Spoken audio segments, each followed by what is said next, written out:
जब समाज को बदलने की आवश्यकता है तो आगे कौन आता है?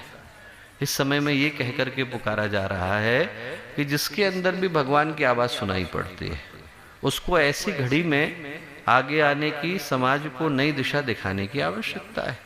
आग लग जाती है तो आग के समय में कुछ लोग आते हैं, फोटो खींचते हैं, इंस्टाग्राम पे चढ़ाते हैं, पर कुछ लोग बुझाने के लिए भी आते हैं।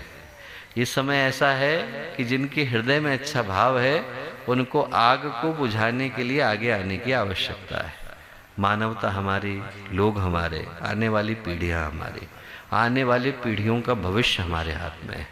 न जाने ऐसे कितने लोग हैं जो अपने जीवन के उद्देश्य को भूल के बैठे हैं।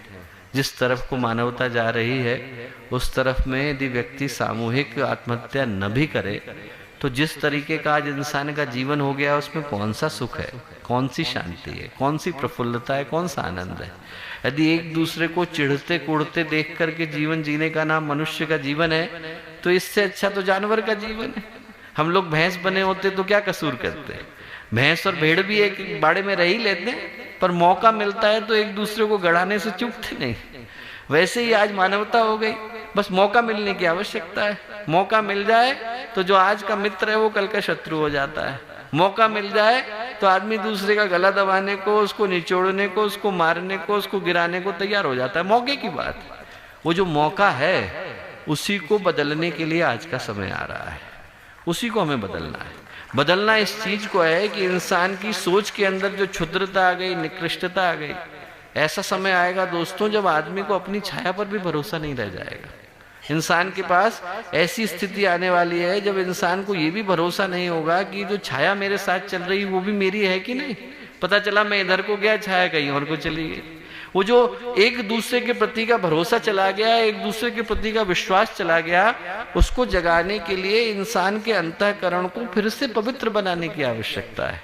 इस समस्या का समाधान एक ही है जो गुरुदेव बता करके गए। इंसान के हृदय में अच्छा करने का भाव आए, और जब तक वो करने का भाव नहीं आता, संकल्प नहीं आता, सोच नहीं आती, तब तक दुनिया को बदल कैसे सकते हैं? बदलने की शुरुआत तो उन्हीं दीपकों से करनी होगी जो दीपक इंसान के हृदय के अंदर प्रज्वलित है। जब तक वहां प्रकाश नहीं होगा तब तक संसार के अंदर उजाला कर पाने की संभावना नहीं। बाहर से तो हम व्यक्ति को बदल सकते हैं, व्यक्ति की सोच को बदल सकते हैं। जो मैं लेकर के चल रहा हूं तो मोबाइल का सेट है, एक दिन भगवान स्विच ऑफ कर देगा तो न मेरे मुंह से आवाज आएगी, न नाक से सांस आएगी, सब खत्म। वहीं पर राम नाम सत्य हो गया। ये मोबाइल सेट तो भगवान एक दिन स्विच ऑफ कर सकते हैं, पर जो अंदर का सिम कार्ड है उसको अपग्रेड करने की जिम्मेवारी गायत्री परिवार की है। जो अंदर का सिम कार्ड है उसमें व्यक्ति के अंतःकरण को पवित्र करना, सोच को अच्छा करना, भावनाओं को शुद्ध करना, अच्छा करने की भावना को डालना, उसके अंदर इस विश्वास को डालना कि यदि आज की तारीख में हम किसी की मदद करने को खड़े होते हैं तो हम अपने ही परिवार का निर्माण कर रहे हैं। हो सकता है कि वो गलत करे, हो सकता है कि वो गलत राह पर जाए तो जाए, उसका कर्म उसके साथ जाए, पर हमें भगवान ने अच्छा करने की छूट दी है और हम लोग निश्चित रूप से अच्छा करने के लिए धरती पर आए। एक संत की कथा है, बहुत प्यारी लगती है। वो संत जो थे वो एक बिच्छू को बचाने की कोशिश कर रहे थे। जितनी बार बचाते उतनी बार डंक मारता। उनके साथ एक व्यक्ति गुजर रहा था। उसने कहा कि आप ऐसा क्यों कर रहे हैं? बिच्छू का स्वभाव है कि वो काटेगा। संत ने उसको तब भी उठाया और नीचे रखा। बोले इसका स्वभाव काटना हो सकता है, पर मेरा स्वभाव तो बचाना ही है। हम लोगों को जो ईश्वर ने दिया वो ये दिया कि हमारे हाथ में जितनी क्षमता है, हमारे हाथ में जितनी सामर्थ्य है, उस जगह पर हम अच्छा करें। जो दीपक की परिभाषा है वो यही कि आज का जो अंधेरा है वो बाहर नहीं, मनुष्य के मन के भीतर विद्यमान है। अंदर अशांति है, अंदर अतृप्ति है, अंदर अभाव है, अंदर असंतोष है। जो अंधेरा है, आज का अंधकार है, वो व्यक्ति को क्षण भर के लिए भी खुश नहीं रहने देता। व्यक्ति अपनी खुशियों को, अपनी मुस्कुराहटों को भूल करके बैठा है, अपनों को भूल के बैठा है, अपनों के बीच के प्यार को भूल के बैठा है, अपनों के बीच की संवेदना को भूल के बैठा है। किसी को किसी पर भरोसा नहीं, किसी को किसी पर विश्वास नहीं। इस दुनिया को बदलने की शुरुआत बाहर से नहीं, भीतर से ही हो सकती है दोस्तों। और वो जो दीप यज्ञ का अवसर है वो यही संकल्प लेकर के आया कि औरों को हम बदल पाए न बदल पाए, अपने आसपास की दुनिया को अवश्य बदलेंगे। हमारे आसपास के जितने लोग होंगे उन 4 को बदलने की जिम्मेवारी हमारी है। आज 10,000 युवा यहाँ आकर के बैठे, मैं कहूँगा कि यही संकल्प हम लोग लेकर के जाएं कि कम से कम 4 के जीवन में हम लोग अच्छे विचारों को पहुँचा करके आएँ। वो 4 ऐसे होने चाहिए कि उनके ऊपर हमें आंख मूंद करके भरोसा हो कि यदि कल को कष्ट की घड़ी आएगी, कल को समाज के अंदर संकट आएगा, कल को मानवता कराएगी, और यदि हम इनको पुकारेंगे तो ये निश्चित रूप से समाज की मदद के लिए आगे आएंगे। कोई यदि आपसे पूछे कि गायत्री परिवार कहाँ है, तो गायत्री परिवार अकेले शांति कुंज में नहीं है, और उन 5,000 केंद्रों में भी नहीं है जहाँ पर प्रज्ञा संस्थान है, और उन 80 देशों में भी नहीं है जहाँ पर गुरुदेव की शाखा है। गायत्री परिवार हर उस व्यक्ति के हृदय के अंदर है जिसके अंदर अच्छा करने का भाव है। गुरुदेव ने जो एक सोच दी वो यही दी कि इस पूरी दुनिया के अंधेरे को दूर करने के लिए शांति कुंज अकेला काफी नहीं, हमें हर घर को शांति कुंज बनाने की आवश्यकता है। हर व्यक्ति के अंदर उसी चेतना को पहुंचाने की आवश्यकता है, और उसको याद दिलाने की आवश्यकता है कि जो हम भटक गए हैं वो सिर्फ अपने जीवन के उद्देश्य को भटक गए हैं। वहां पर यदि हम सही राह पर, सही जगह पर, सही उद्देश्य के साथ आ जाते हैं तो फिर आने वाले समय में एक बहुत ही स्वर्णिम भविष्य हम आने वाली पीढ़ी के हाथ में छोड़ करके जा रहे हैं। जो आप लोगों के मध्य में हम लोग आए, आने के बाद जिस एक सौभाग्य को मैं यहाँ से लेकर के विदा हो रहा हूँ, वो इस सौभाग्य को लेकर के विदा हो रहा हूँ कि इस विश्वास को लेकर के विदा हो रहा हूँ। जब आप लोगों के मध्य में गए, लोगों से मिले, उनके चेहरे पर जो चमक देखी, उनके चेहरे पर जो उमंग देखी, उनके चेहरे पर जो उत्साह देखा, और उनके हृदय के अंदर जो ललक देखी, उसको देख करके इस विश्वास को हम अपने हृदय में गहरे बिठा करके जा रहे हैं कि गुरुदेव ने जिस उद्देश्य के लिए अनेकों मोमबत्तियों को जलाया था, वो मोमबत्तियां मशालों में बदल चुकी हैं।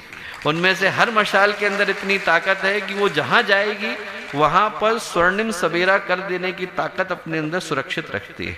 मैं कहूंगा उसी विश्वास को हम में से हर व्यक्ति यहाँ से लेकर के विदा हो, ये लेकर के विदा हो कि यहाँ से निकलते से ही हमारी परीक्षा शुरू हो जाती है। हम जैसे ही इस स्टेडियम से बाहर निकले, जैसे ही इस परिकर से बाहर निकले, तो हम लोगों को अपने अपने घरों तक, अपने अपने जनपदों तक, अपने अपने जिलों तक, अपने अपने शहरों तक, अपने अपने कस्बों तक पहुंचने की प्रतीक्षा करने की आवश्यकता नहीं। जो व्यक्ति रास्ते में मिले उसके हृदय में अच्छी भावना को पहुंचाने की आवश्यकता है। पूरा का पूरा विश्व हमारा कार्य क्षेत्र है। आप लोगों को लगे कि हमें कहाँ काम करने की आवश्यकता है, तो ग्लोब को घुमा दीजिएगा, और ग्लोब को घुमाने के बाद जहां लगे कि यहाँ पर गायत्री परिवार नहीं पहुंचा है, यहाँ गुरुदेव नहीं पहुंचे हैं, यहाँ माता जी नहीं पहुंची, यहाँ माँ गायत्री नहीं पहुंची है, वहां पर पहुंचाने की जिम्मेवारी भी आप ही की है। वहां तक गुरुदेव को पहुंचाने की जिम्मेवारी, वो जितना ग्लोब मिला हुआ है, वो जितना विश्व का मानचित्र मिला हुआ है, वो सारा का सारा विश्व का मानचित्र और कुछ नहीं है बल्कि हमारा कार्य क्षेत्र है।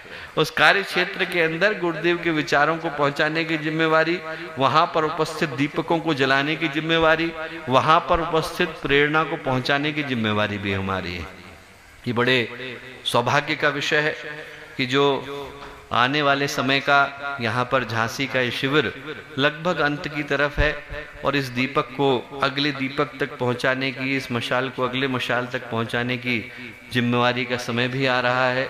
कि हम लोग इसको, जो वंदनीय माता जी की जन्म शताब्दी का समय आ रहा है, अखंड दीपक की जन्म शताब्दी का समय आ रहा है, उसी के कार्यक्रमों की श्रृंखला के साथ जोड़ करके मनाएं, उसी की कार्यक्रमों की श्रृंखला के साथ जुड़ करके मनाएं, ताकि उसी संकल्प की प्रतिपूर्ति के लिए वो जो युवा चेतना का जागरण हो रहा है, वो अपने अभीष्ट को, अपने लक्ष्य को प्राप्त कर सके।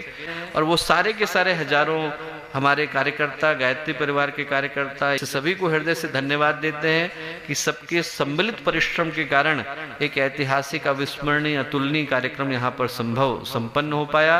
वो जो चेतना है वो यहाँ से निकले, जागे, अनेकों को प्रेरणा के आगोश मिले, उनके जीवन में सत्कार्य करने की प्रेरणा उत्पन्न करे, लहरें निकलें और निकल करके सुनामी का रूप लें।